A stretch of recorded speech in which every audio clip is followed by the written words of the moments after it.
que o bem esteja estabelecido nos corações de cada um de vocês, possibilitando que o coração da alma, que o coração do corpo físico estejam divinamente alinhados para as proezas desta travessia, com paz, tranquilidade, observação, concentração.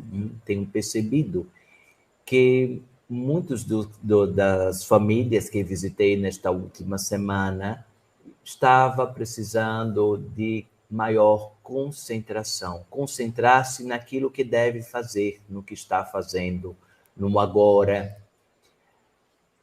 Por certo, a ansiedade é um movimento do corpo físico que vem no debruçar da mente muito prostrada para o futuro, diante das percepções futuristas. E o quanto é importante, caríssimos, vocês empreenderem a reflexão da concentração do agora. O que vocês estão a fazer agora, o que vocês estão a se planejar, a estar presente em estado de prece, neste exato momento. Este momento que estou agora com vocês é um momento único para cada alma aqui conectada neste momento. Cada alma escolheu aqui estar de forma presencial ou por meio de um instrumento de tecnologia. Mas almas são viajantes de todo espaço e tempo. Não há nenhum tipo de obstáculo que possa impedir todos os deslocamentos de alma. Neste momento, é um momento majestoso de unicidade. Todas as almas aqui, conceituadas, planejadas, determinadas para estar nesse exato momento, possibilita ainda mais o alicerce dos seus aprendizados, porque o agora é um profundo movimento do seu corpo físico e da sua alma para compreender e se alimentar de tudo aquilo que é necessário. Certa feita perguntei, fiz uma pequena analogia. Disse da seguinte forma: caríssimos, imagine que você está diante do mar. O mar representa a frequência de Deus, Pai, Mãe, Divina Consciência em sua magnitude. Você está diante do mar. Qual instrumento você carrega em suas mãos para pegar um pouco dessas águas abençoadas e levar contigo?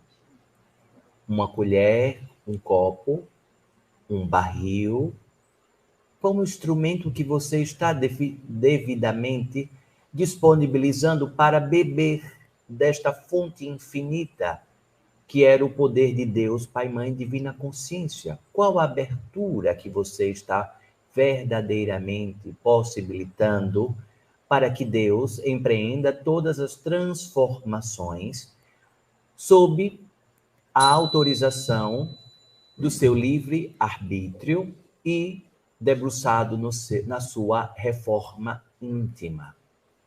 Caríssimos, Deus, Pai, Mãe, Divina Consciência, jamais empreenderá milagres se a porta do seu coração, alicerce direto para a sua alma, estiver fechada. Porque a lei do livre-arbítrio deve ser respeitado diante do movimento das escolhas. Então, caríssimos, perceber com a porta aberta, disponível da sua alma, para empreender o seu propósito assim escolhido antes do encarne, antes do acoplamento ao corpo físico, é de extrema importância. Efetivamente, o que você está a cumprir neste movimento aqui planetário? Definitivamente você tem a reflexão de que não veio somente para usufruir questões pessoais, de ordens pessoais. Você estar aqui também para se unir ao inconsciente coletivo, juntamente com a espiritualidade, com a sua guiança, com todo o arcabouço de anjos da guarda que estão sempre ao lado, ao seu lado, mas que precisa que também você estenda a sua mão para oportunizar ajuda. A espiritualidade estende a mão e precisa que também você segure nesta mão com confiança.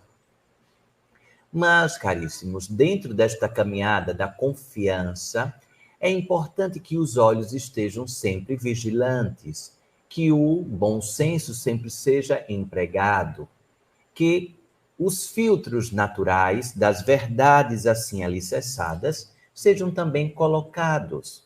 Caso contrário, vocês poderão ser sugados, sugados por um movimento de deixar a sua visão com os véus que representavam, os hindus chamam véus de Maia, o campo ilusório, os gregos também trazem algo reflexivo neste sentido. Quais são os véus, ou seja, quais são as inverdades que você está debruçado em sua vida acreditando, como um ato talvez confortável.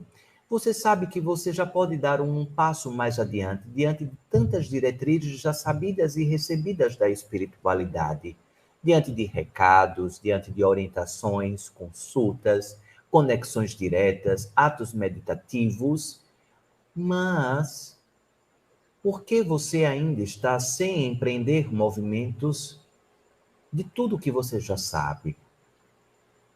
Diante das leituras de diversos livros, diante de diversos arcabouços, caríssimos, sejam além do que somente um corpo físico.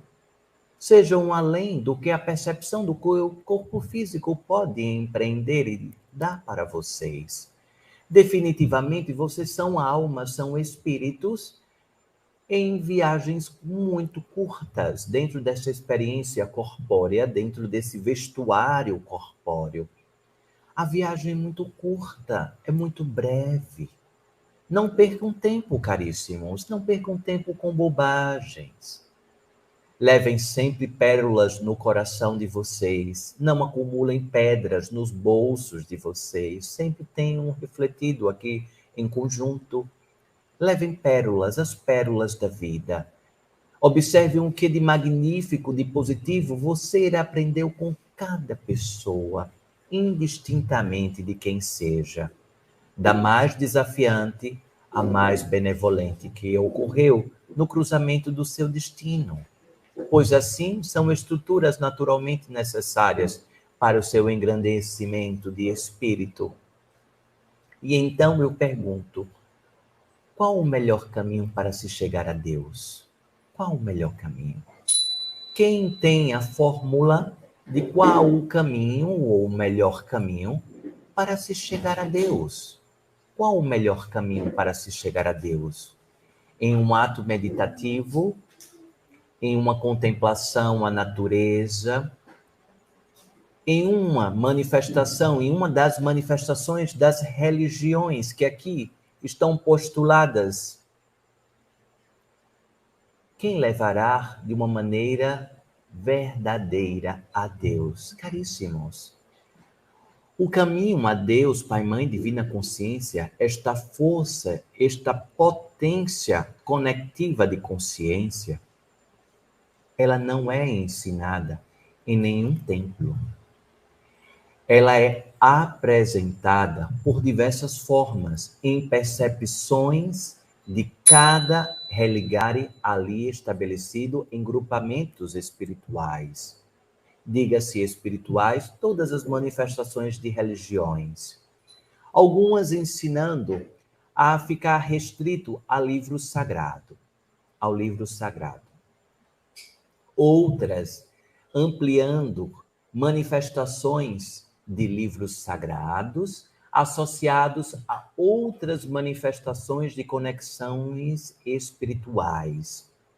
Outros religares ainda associados a um estado de consciência por meio da respiração. Caríssimos, vocês podem acessar um estado alterado de consciência por meio da frequência da sua respiração, o movimento da sua respiração. Potencializa que você acesse níveis dimensionais, assim como você estando em uma liturgia, pulverizado por meio dos incensos, por meio da aromaterapia daquelas ervas que estão naquele incenso. Assim como os xamãs colocavam diante das fogueiras todo o arcabouço de cânticos e sonoridades por meio dos seus instrumentos sagrados, elevando a ápices de consciência. Caríssimos, então eu pergunto mais uma vez, qual o caminho para se chegar a Deus? Quem sabe o verdadeiro caminho para se chegar a Deus? Respondo em movimento reflexivo para vocês. Vocês conseguem acessar a este bálsamo diretamente. Diretamente. Basta que vocês escutem todas as conexões internas, se percebam. Não é à toa que digo, caríssimos, exercitem o estado de prece. Não é para que fiquem fazendo orações 24 horas. O estado de prece está na atenção dos movimentos do seu corpo. Por que você está pensando daquela forma naquele momento? Por que você está reagindo daquele jeito? Porque o seu corpo ficou em um estado completamente em desequilíbrio depois daquela outra provocação. Aquele arrepio que dá em você de vez em quando. Quais são as percepções naturais espirituais, aquele cheiro que você sente toda vez que você acessa algum departamento da sua casa, um quarto, uma sala, ou toda vez em que você se encontra com alguém, talvez um cheiro muito forte de enxofre vem próximo a você, ou um cheiro que soa um diferencial de um mau cheiro, que você sabe que não é físico, mas é algo catalisado por meio das suas sensibilidades mediúnicas. E se você negligencia tudo isso, o caminho para Deus pode ser corrompido com falsas promessas de quem sabe mais ou melhor o acesso a Deus. Caríssimos, vocês como trabalhadores da luz, dignos como faróis, trabalhadores faróis, se proponham a servir como pontes para aquilo que vocês manifestam em algo experienciado, colocando as suas experiências à disposição daquelas pessoas, não ensinando-as, mas despertando-as. Talvez o sair de um patamar de ensinamento e se colocar em um patamar de provocadores. Eu, enquanto espírito respondendo Pai Damião, estou aqui jamais falando verdades absolutas. Estou provocando vocês a reflexões do espírito.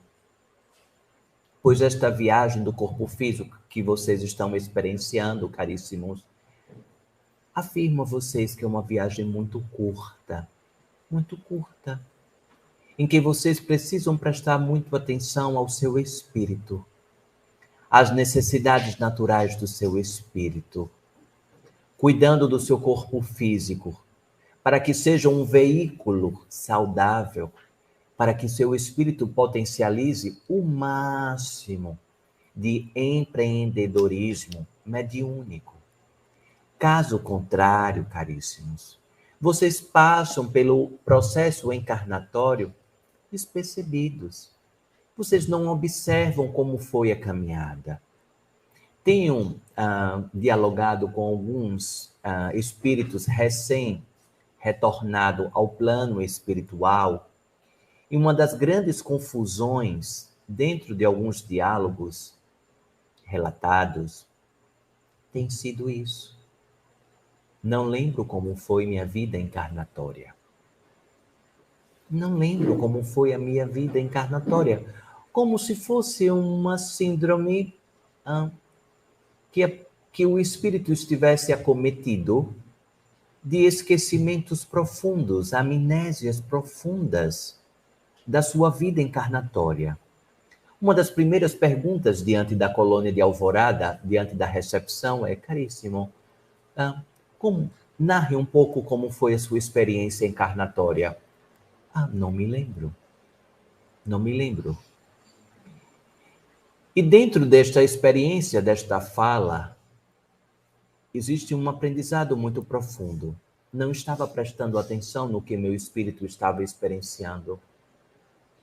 O meu corpo estava em um movimento automático, que como se o amanhã sempre existisse, em garantias, e o meu espírito estava profundamente negligenciado, caríssimos. Esse estado de inconsciência, ao retornar ao plano espiritual, precisa ser muito bem compreendido.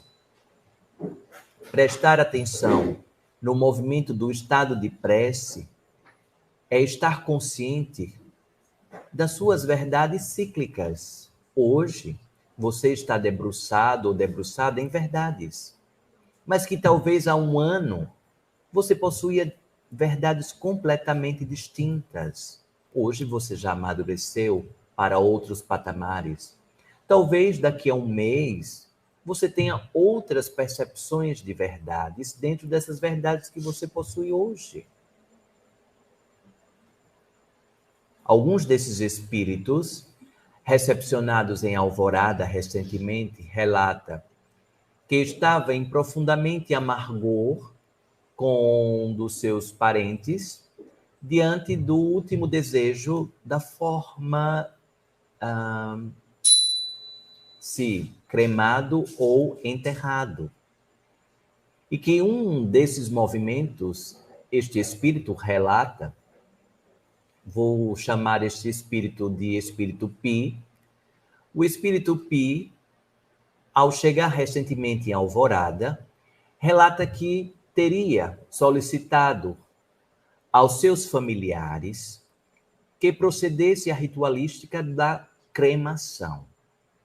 Porém, os seus familiares empreenderam o enterro. E então isso estava a prejudicar bastante o status do espírito, pois em cada trajeto existe uma experiência. Parece que muitas vezes é uma pequena bobagem, mas não é uma pequena bobagem, caríssimos. Inconscientemente, o corpo físico, juntamente com o espírito, já vai se preparando para aquele momento de desacoplagem do espírito da matéria. E se acontece em movimentos contrários àquele condicionamento, àquela familiaridade, provocam ruídos. É como se o espírito fosse sugado a experienciar uma etapa talvez extra, desnecessariamente, em processos desgastantes. E então esse espírito Pi, que coloquei o nome como Pi, foi levado imediatamente para o departamento em que são aplicados alguns antídotos que vocês colocariam como tranquilizantes, acredito que seja essa nomenclatura, e enveredar por movimentos de palestras, círculos de debate sobre esta temática, para desassociar do campo etérico esta inconformidade, este sentimento negativo e um debruçar negativamente sobre uma negligência familiar, daquilo que foi solicitado. Com isso, caríssimos, também estou a falar que o assunto morte precisa estar muito debruçado em uma naturalidade em seus lares, pois vocês sabem com uma certeza absoluta que vocês passarão por esta experiência, vocês enquanto corpo físico ainda encarnados. Dialogar sobre esta temática, ampliar o estudo sobre esta temática, tirar alguns véus de preconceitos, conceitos prévios como medos que possuem de atrair. Não vamos falar sobre a morte, porque senão estaremos atraindo a morte, caríssimos. Vocês estão em um rito, neste momento, espiritualistas. É um rito espiritualista. Em um rito em que o seu espírito bebe de fontes informativas para acalentar o seu corpo em uma caminhada de evolução espiritual. A própria terminologia evolução espiritual, ou seja, evolução do espírito em uma experiência temporária do corpo. Se vocês não dialogam acerca da morte, algo fica muito confuso dentro do seu processo de reforma íntima, da sua evolução espiritual. Sabendo que, enquanto espiritualistas, a morte é uma mudança de ordenança de consciência, onde a continuidade da caminhada deixa de existir em corpo físico e continua com o mesmo espírito, com o formato áurico da consciência que é associada, para a continuidade da sua experiência. Quando se absorve e internaliza partes disto que eu falei e vai se amadurecendo, obviamente que não estou a dizer para negligenciar o seu status de encarne. Não é isso, caríssimos. Falei anteriormente o quanto é importante cuidar do corpo físico como um veículo importantíssimo para o cumprimento do propósito do seu espírito. Contudo, o fator morte, e que muitas vezes observo, principalmente pacientes que estão acamados em leitos hospitalares, em cuidados paliativos, ou seja, seres encarnados que não possuem mais nenhum tipo de esperança pela ciência, pela medicina física, e que estão em cuidados colaborativos para que o corpo físico empreenda suas necessidades automáticas, sim, em seus sistemas simpáticos, parasimpáticos, cada vez mais ali empreendidos em uma desaceleração, mas o quanto é importante, caríssimos, falar a verdade. Falar a verdade. Se você, porventura, tiver alguém na sua casa, na sua família, algum amigo, que esteja sob cuidados paliativos, fale a verdade. Não esconda. Dê o direito divino da verdade a este ser encarnado. Fale o que está passando fisiologicamente com a pessoa. Permita que este ser encarnado se debruce em aprendizados próprios da sua experiência. Não retire-os das verdades que eles precisam saber diante da experiência contínua do espírito, para evitar, inclusive, as amnésias ao chegar no plano espiritual, as negligências, as confusões dos espíritos quando chegam ao plano espiritual, por não terem tido o direito da verdade aos seus familiares, provocando um movimento reverso de vingança, raiva, ódio, muitas vezes, dos familiares que quiseram poupá-lo, mas que automaticamente gerou todo um debruçar obsessivo para aquele parente, para aquele espírito. Deixo no coração de vocês esta provocação diante dos preconceitos de diálogos em sua casa. Se chegar, agradeça mais uma oportunidade de você debruçar-se sobre o seu propósito de alma, principalmente.